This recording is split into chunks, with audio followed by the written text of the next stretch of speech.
Want to move your stablecoin safely from Binance to your wallet?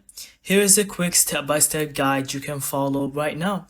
First, open your Binance app or website and log in. And then once you log in, go and hover over to the More tab and then to your Binance wallet. Find your stablecoin that you want to transfer, like USDT or USDC or BUSD. Click on withdraw, then enter the wallet address where you're gonna get it from your other wallet. So go to Trust Wallet or MetaMask or Phantom and scroll down till you find USDT, and then click on it and then receive, and then copy the wallet.